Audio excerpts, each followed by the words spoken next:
지금 이 순간 여러분이 가장 두려워했던 일이 바로 여러분의 집안에서 벌어지고 있다면 어떻게 하시겠습니까?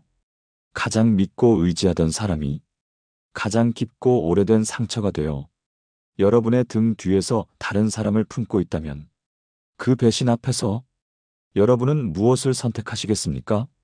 분노하겠지요. 울부짖겠지요. 그리고 결국은 이혼을 떠올리게 됩니다. 하지만 여러분, 오늘 이 방송은 말합니다. 이혼은 복수가 아닙니다. 때론 그보다 훨씬 더 지혜롭고 강한 방식이 우리에게 필요합니다. 분류는 한 사람의 실수가 아닙니다. 그건 누군가의 인생 전체를 흔들어 놓는 무거운 배신이며 가족이라는 울타리를 속으로부터 썩게 만드는 일입니다. 특히 중년 이후의 분류는 회복도 단절도 쉬운 일이 아닙니다. 수십 년을 함께 살아온 시간, 함께 키운 자식들, 함께 모은 집, 그 모든 것들이 얽혀 있기 때문입니다. 그래서 단지 이혼이라는 결말 하나로 이 모든 고통이 정리될 거라 믿는 것은 너무 순진한 기대일 수 있습니다. 오늘 방송은 여러분께 그 이상의 복수, 그 이상의 회복, 그 이상의 존엄을 지키는 법을 이야기해 드리려 합니다. 배우자가 불륜을 저질렀다면 그것만으로도 여러분은 피해자입니다. 그러나 그 배신에 매달려 울기만 한다면 그 피해는 여러분의 전부가 되어버립니다. 그러지 마십시오. 배신당한 그 순간부터 여러분은 새로운 선택을 할 수 있는 힘을 가질 수 있습니다. 오늘 이야기할 주제는 바로 그것입니다. 여러분, 복수는 그 사람을 무너뜨리는 것이 아닙니다.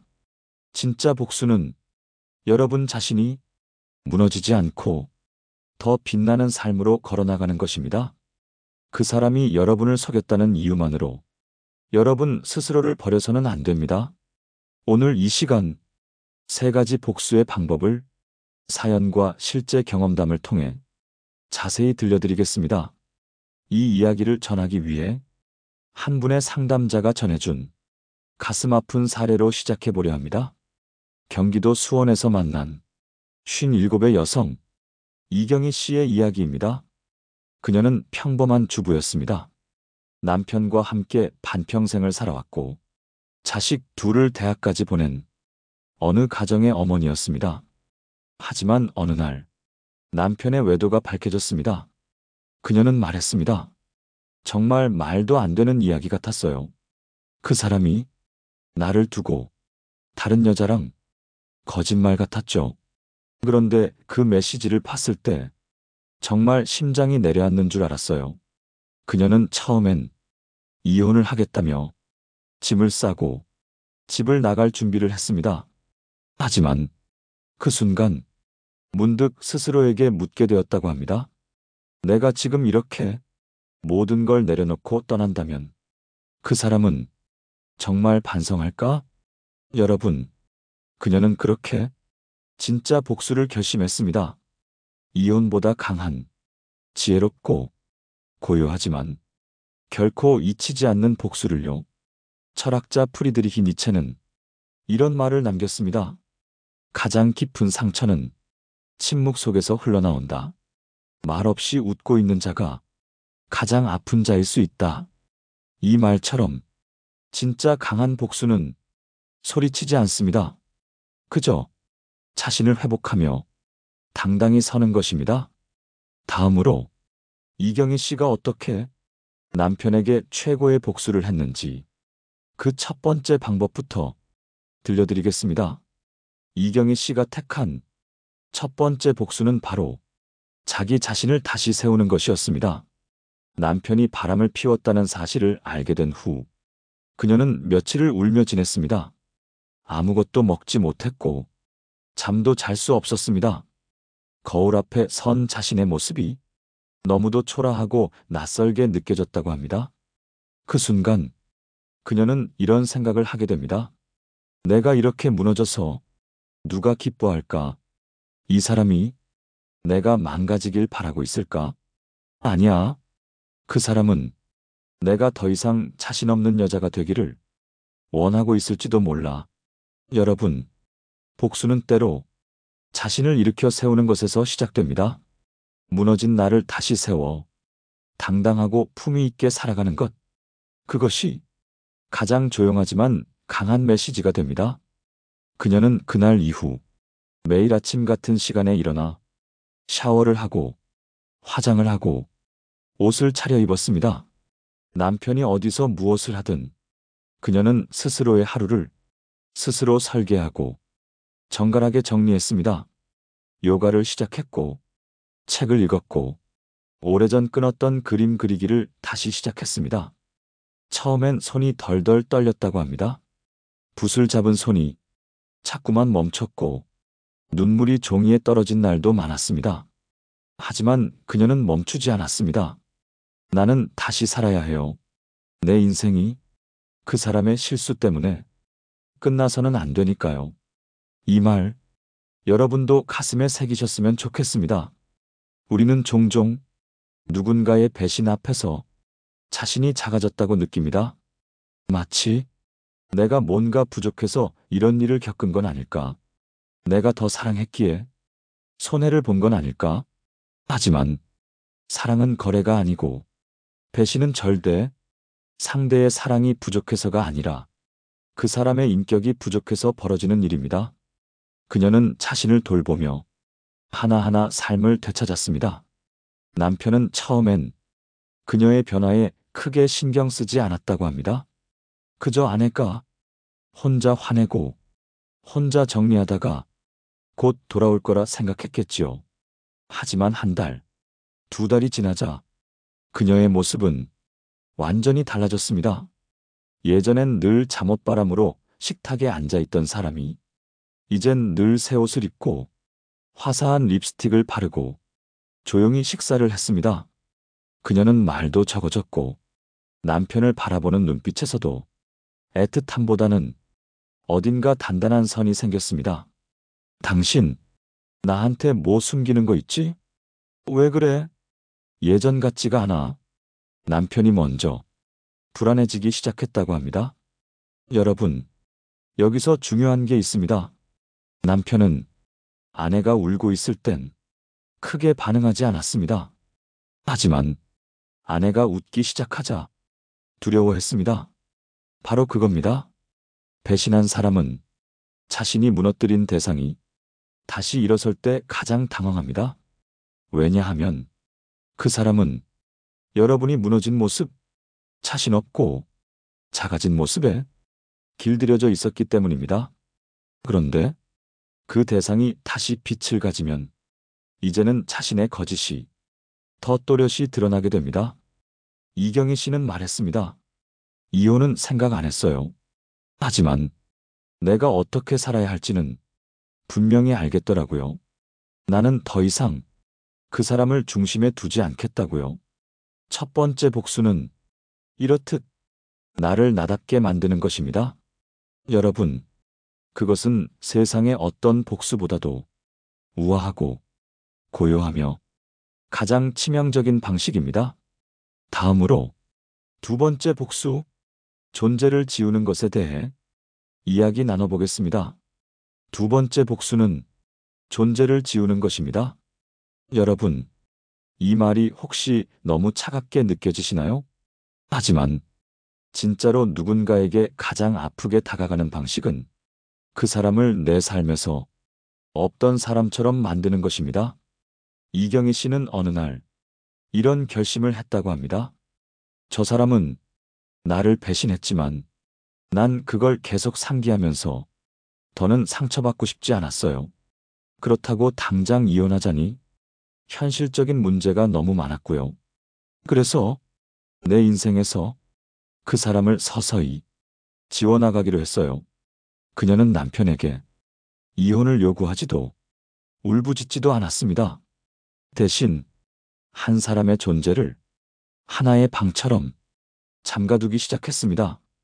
같은 집에 살면서도 말을 하지 않았고 같은 식탁에 앉았지만 더 이상 눈도 마주치지 않았습니다.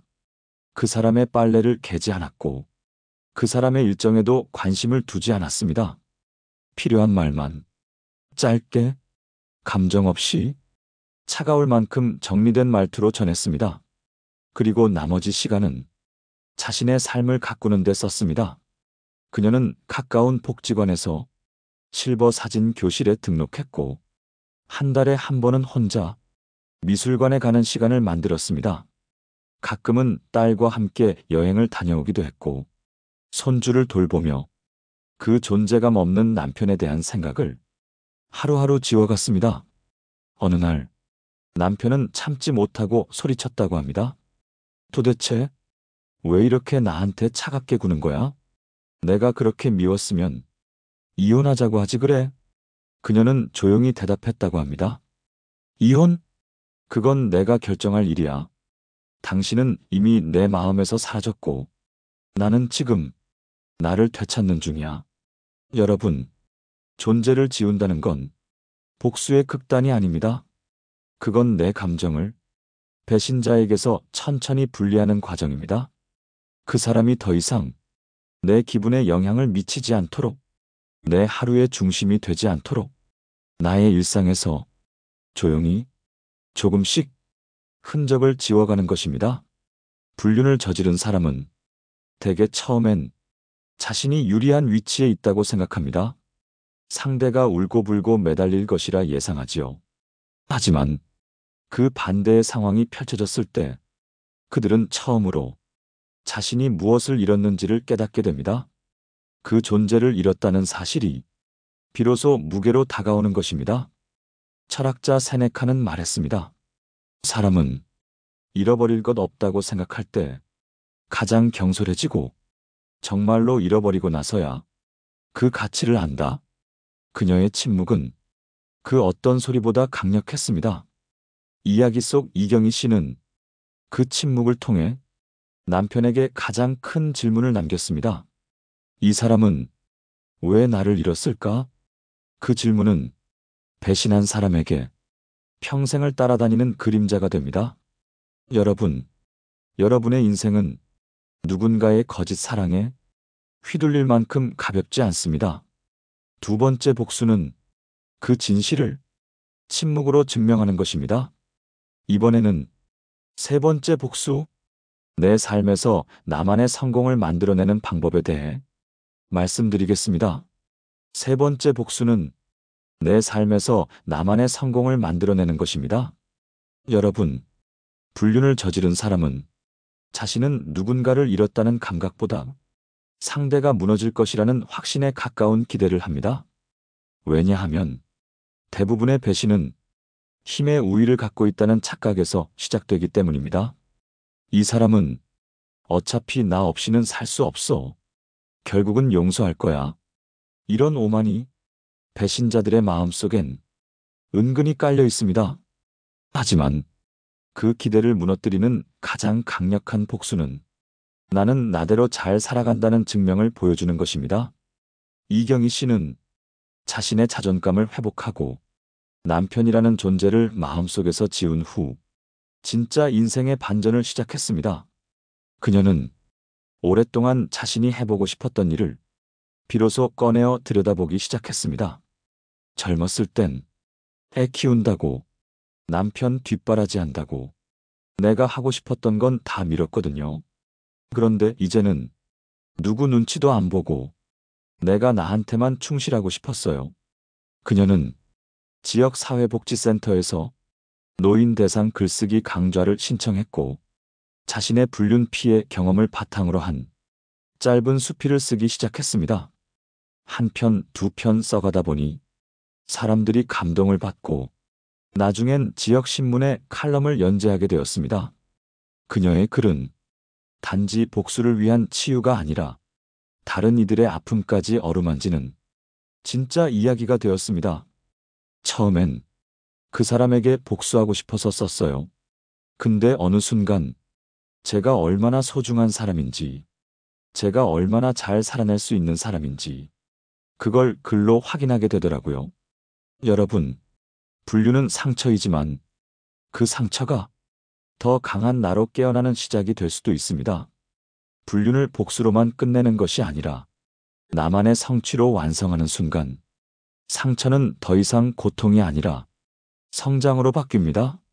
그녀는 이후 강연 요청을 받았고 중년 여성의 자존감 회복이라는 주제로 서너 번 공개 강연을 했다고 합니다. 그 강연장을 찾은 사람들 중에는 그녀와 같은 아픔을 겪은 수많은 여성들이 있었고 그들의 눈물과 박수는 이경희 씨에게 또 하나의 삶의 의미가 되어 주었습니다. 여러분, 세 번째 복수는 여러분 자신의 삶을 남편이라는 그림자에서 완전히 독립시키고 내가 진짜 원하는 방향으로 뚜벅뚜벅 걸어나가는 것입니다. 그것이 작더라도 좋습니다. 꼭 사회적으로 성공하지 않아도 여러분이 행복해지고 여러분이 웃고 여러분의 일상에 새로운 햇살이 비친다면 그 자체로 이미 복수는 완성된 것입니다. 철학자 마르쿠스 아우렐리우스는 말했습니다. 최고의 승리는 분노로 반응하지 않고 자신의 길을 묵묵히 걷는 것이다. 이 말처럼 이경희 씨는 남편이 없는 자리에서도 자신의 길을 만들었고 그 길을 따라 많은 사람이 위로받게 되었습니다. 그리고 결국 남편은 그녀에게 다시 이혼을 말하지 못했습니다. 왜냐하면 자신이 잃은 것이 얼마나 위대한 사람인지 뒤늦게 깨달았기 때문입니다. 이번에는 이 세 가지 복수를 마주한 이경희 씨가 지금 어떤 삶을 살고 있는지를 그리고 그녀를 본 주변 사람들이 어떤 반응을 보였는지를 이야기해 드리겠습니다. 지금 이경희 씨는 남편의 불륜을 알았던 그날과는 전혀 다른 사람으로 살아가고 있습니다. 이전엔 남편의 퇴근 시간에 맞춰 저녁상을 차렸고 남편의 눈치를 보며 말끝을 조심했고 자신의 감정을 조용히 눌러가며 그의 기분에 맞추는 삶을 살았다고 합니다. 하지만 지금은 그녀의 하루는 오롯이 그녀의 일정으로 채워져 있습니다. 이젠 누구를 위해서가 아니라 나를 위해 아침에 눈을 떠요. 오늘은 뭘 배울까? 어떤 풍경을 볼까? 그런 설렘이 내 인생에 다시 찾아왔다는 게 너무 감사해요. 이야기를 듣는 내내 그녀의 얼굴은 조용하지만 단단한 빛으로 빛나고 있었습니다. 한참 이야기를 듣던 중 그녀는 문득 이런 말을 건넸습니다. 선생님, 그 사람이 아직 그 여자를 만나고 있는지는 저도 몰라요. 알고 싶지도 않고요.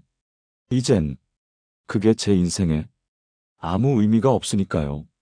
여러분, 이 얼마나 큰 복수입니까? 배신한 사람은 상대가 자신에게서 완전히 자유로워졌을 때 비로소 진짜 상실을 느끼게 됩니다. 그제야 자신이 놓친 것이 얼마나 소중했는지 가늠하게 됩니다.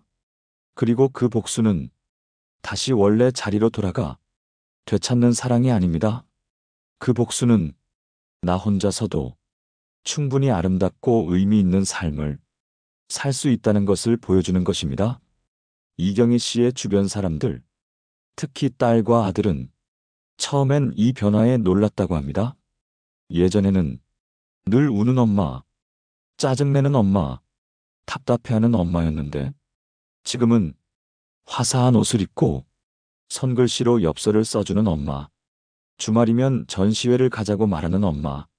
그 변화에 가족들도 처음엔 낯설었지만 곧 자랑스럽고 경이로워하게 되었다고 합니다. 엄마, 이젠 진짜 엄마 인생을 사는 것 같아요. 딸이 어느 날 그렇게 말했다고 합니다. 그 말 한마디가 지금껏 살아온 수십 년의 아픔을 조금은 덜어준 것 같다고 그녀는 조용히 말했습니다. 여러분, 이 복수는 배우자를 공격해서 이긴 것이 아닙니다. 그 사람을 내려놓고 스스로를 붙들고 자신의 인생을 자신의 손으로 다시 그려낸 조용하고 아름다운 복수입니다. 이런 복수는 지켜보는 사람들에게도 깊은 감동을 주고 세상을 조금 더 단단하게 만듭니다. 그녀가 처음 불륜을 알게 되었을 때 가장 걱정했던 건 자식들이었습니다. 내가 이혼을 하면 아이들이 상처받지 않을까? 내가 무너지면 아이들 앞에서 부끄럽지 않을까? 하지만 지금은 자식들이 오히려 엄마에게서 삶의 용기를 배우고 있습니다. 엄마처럼만 살아야지. 엄마처럼 단단하게 살아야지. 여러분, 이 말은 그 어떤 복수보다 강력한 위로입니다. 그녀의 삶은 남편을 바꾸지 못했지만 자신과 자식들의 인생을 완전히 바꿔놓았습니다. 이처럼 한 사람의 진심 어린 복수는 단순한 감정풀이가 아닌 더 깊고 넓은 영향을 줍니다. 이번에는 이 세 가지 복수를 가능하게 했던 내면의 힘, 즉 자존감 회복의 실천법과 그 복수 이후 삶의 태도에 대해 이야기 나눠보겠습니다. 이경희 씨가 이토록 강하게 복수할 수 있었던 이유는 외부의 조건 때문이 아니었습니다. 그녀에게 어떤 특별한 배경이나 누군가의 도움이 있었던 것도 아니었습니다. 그녀가 선택한 단 하나의 무기는 바로 자존감이었습니다. 여러분, 자존감이란 내가 나를 어떻게 바라보는가에 대한 근본적인 태도입니다. 세상이 나를 어떻게 평가하든 누군가가 나를 버렸든 나는 나를 버리지 않겠다는 다짐에서 시작됩니다. 이경희 씨는 처음엔 무너지는 자존감을 다시 세우는 일이 가장 힘들었다고 말합니다. 그 사람에게 버림받았다는 사실이 자꾸만 제 가치를 깎아내리더라고요. 내가 못나서 그런가? 내가 매력이 없어진 걸까? 그런 생각이 하루에도 수십 번씩 들었어요. 이 고백은 불륜을 당한 수많은 사람들의 마음을 고스란히 대변합니다. 그녀가 한 첫 번째 선택은 비교를 멈추는 것이었습니다. 남편의 외도 상대에 대해 일절 알아보지 않았고, 누가 더 예쁜지, 누가 더 젊은지, 누가 더 나은 여자인지 그 게임에 스스로를 밀어넣지 않았습니다.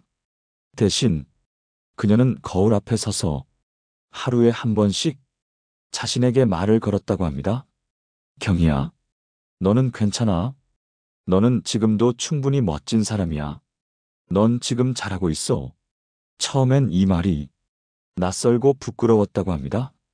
하지만 이 작은 습관이 하루하루 지나면서 자신의 안을 채워주었다고 합니다. 그리고 두 번째 실천은 작은 성취에 집중하는 것이었습니다.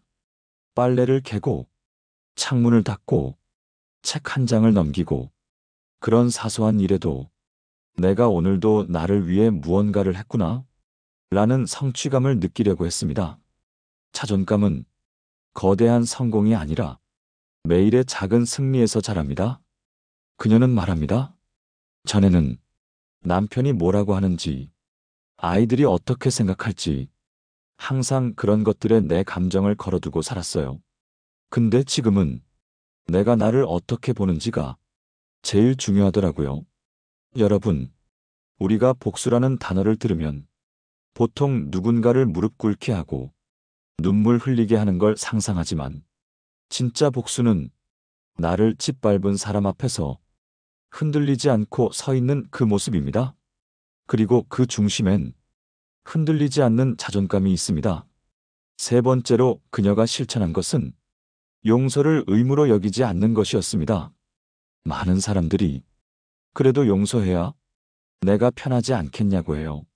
근데 저는 용서를 강요하지 않기로 했어요. 아직도 용서 못했어요. 그리고 그 감정을 억지로 바꾸고 싶지도 않아요. 이 말에 저는 큰 깨달음을 얻었습니다. 용서는 시간이 필요하고 마음의 결이 맞을 때 찾아오는 것이지 누구의 말처럼 지금 당장 해야 할 의무는 아닙니다. 그녀는 용서 대신 이해하려고 했습니다. 그 사람이 왜 그랬을까? 어떤 마음이었을까? 이해는 해보려고 노력했어요. 하지만 내 마음이 다 나았다고 생각하진 않아요.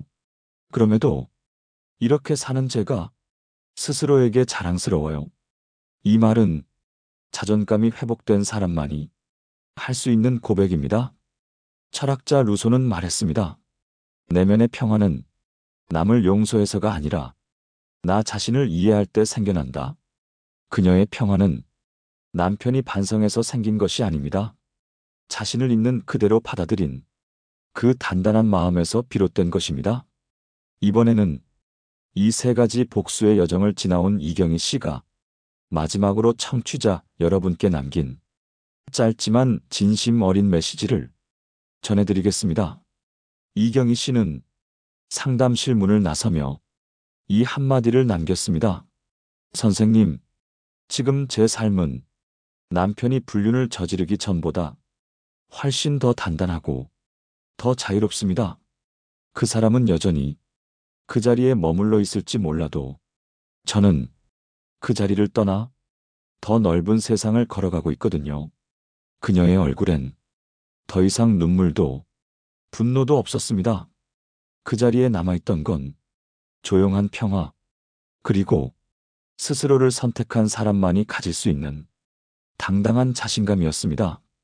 여러분, 불륜은 한 사람의 마음을 송두리째 무너뜨릴 수 있습니다.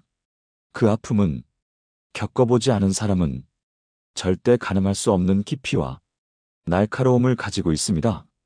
하지만 그 상처를 끌어안고 더 나은 삶을 선택한 사람들은 말합니다. 가장 어두운 밤을 지나 내 안의 빛을 발견했다고. 여러분, 오늘 이야기한 세 가지 복수. 첫째, 자신을 다시 세우는 것. 둘째, 그 사람의 존재를 서서히 지워가는 것.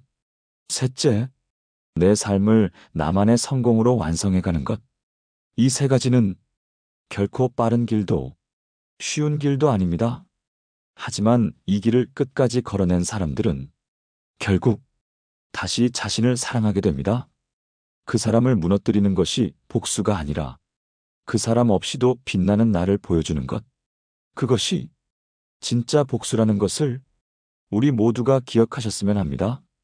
오늘 방송을 통해 혹시 여러분도 비슷한 상처를 안고 계신가요?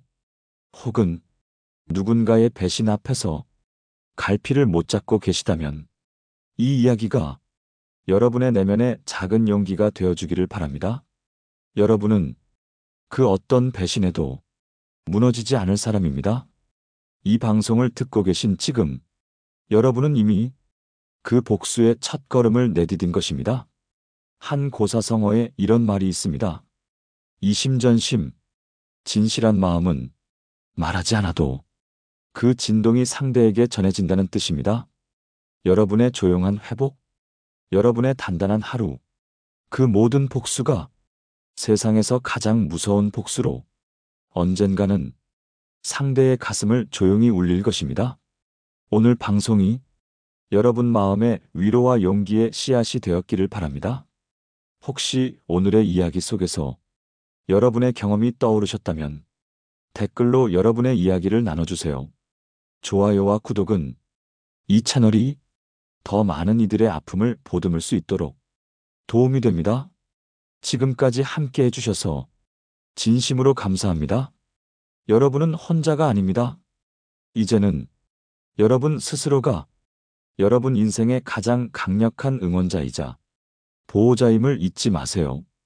다음 이야기에서도 여러분의 용기와 따뜻한 마음을 함께 나누겠습니다. 평온한 하루 되시길 바랍니다. 지혜의 레코드였습니다.